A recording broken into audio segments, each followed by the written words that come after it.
Ito kami sa Sapa ng Malingon. Mag-explore tayo kasama ang kasaysayan. Samahan ninyo kami sa paglalakbay sa lugar ng misteryo at mga alaala. Sa Sapa ng Malingon kung saan ang tubig ay malinaw at ang kasaysayan ay naghihintay. Samahan ninyo kami sa paglalakbay sa lugar ng mga hinahanap at mga natagpuan. Dito sa unang Sapa ang pinagkukunan ng buhay ng mga residente ng Malingon.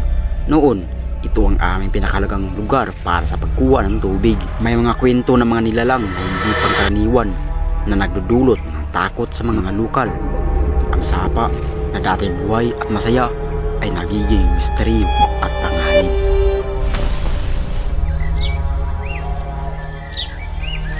Hindi namin inaasahan ang mga magiging pagbabago sa aming paglalakbay. Ngayon, kami ay naglalakad sa isang daanan na hindi namin alam kung saan patungo.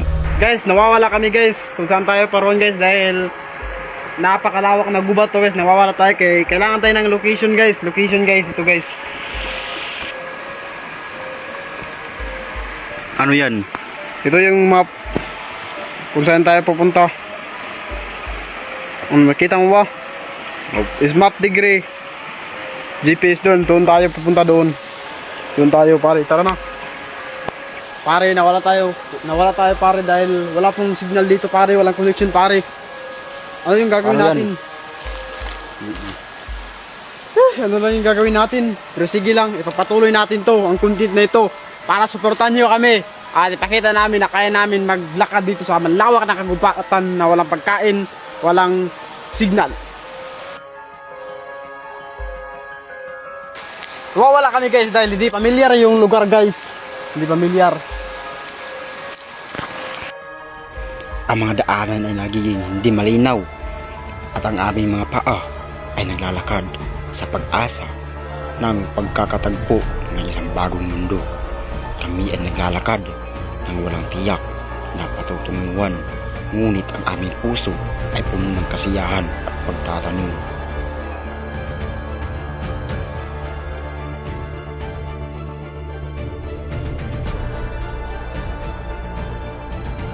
Marami talagang mga Hapon dito noon ang panahon guys nung war, yung war ng mga Hapon at saka Amerikano guys. Dito sila pumunta guys. Kaya nakapunta kami dito dahil may nagturo sa amin guys. Yan guys, nakuha, may nakoleksyon na tayo guys. Oh.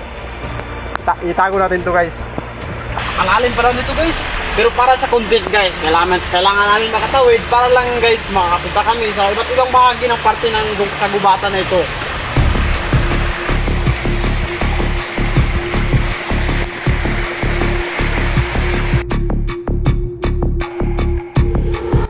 Guys, sabi nila guys, yung mga ninuno guys, basta makapunta tayo dito guys, huwag tayo mag-ingay guys dahil ito po yung pinakadelikado ng lugar guys. Ngayon, kami ay nandito upang hugasan ang misteryo ng nakaraan. Hindi kami nagbabalak na makagambala, kundi nais lamang namin mag-explore at hanapin kung saan nakatago ang mga gamit ng mga sinaunang paraan. Ang aming paghahanap ay simula ng isang makasayang paglalakbay. Guys, dito po umiinom yung mga ninuno natin noong unang panahon guys. Ito po yung na tubig guys, hindi po ito mga kakabsan ng tubig kahit ilang taon pa yung El Nino guys, hindi pa rin ito makuhubas guys. Ang tubig ay malinaw at malamig. Tinikman ko ito at ang aking mga pangunawa ay nagulat sa kanyang kakaibang katamisan. Isang hampas ng tubig, isang pagkagulat, iba talaga ang lasa nito. Sana yung detector mo. Yeah. Mag-explore tayo dito. Mga tulad dito po. Explore sa tanin. Ginamit ni Brian ang metal detector at bigla bago ang aming pakiramdam. Ang detector ay nabaliw at ang mga signal ay nagkakasalo-salo. Map natin, map.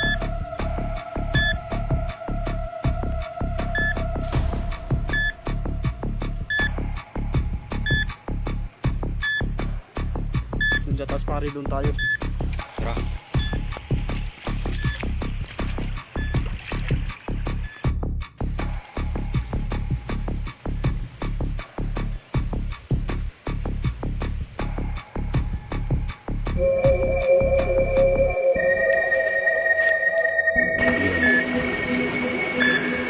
Guys, Gold guys, gold. Mix yan guys, mix.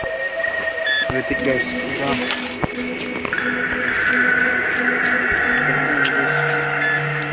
Dito po yung mga hapon guys, noong unang panahon guys. Ito guys.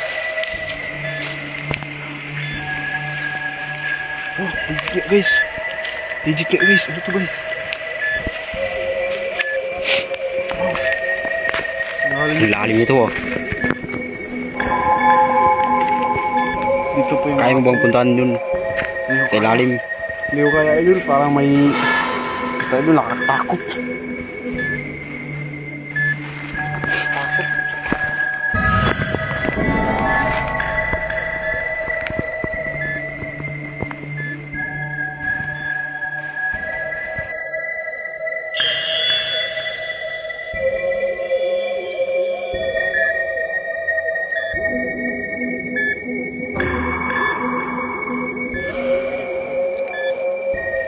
At sa ibabaw nito, ang malaking puno ng balete ay nagtutunggali sa langit.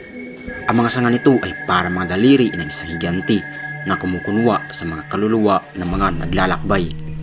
Ayon sa alamat, ang puno ng balete ay tahanan ng mga diwata at mga multo. Ang mga lokal ay nagbibigay ng respeto sa puno at hindi nagkakamali sa paglapit dito. Sakay pa ito oh. Sakay ba pare ah? Pare yun.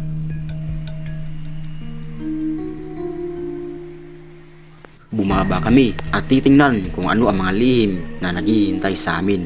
Bumaba kami at ang aming mga puso ay nagtatakbo sa pagtatanong, ano ang makikita namin dito?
Bigla kami nakakita ng isang maitim na bagay.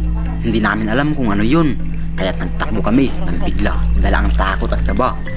Isang maitim na silueta ang napakita sa harapan namin. Hindi namin maintindihan kung ano yun. Kaya't nang madali kami sa pagtakbo. Maitim guys. Basta, hindi ma-explain guys.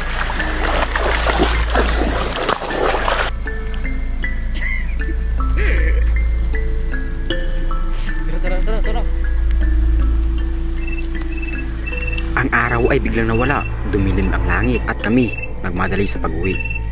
Takot na takot kami, dumilim ang paligid at umuwi na kami.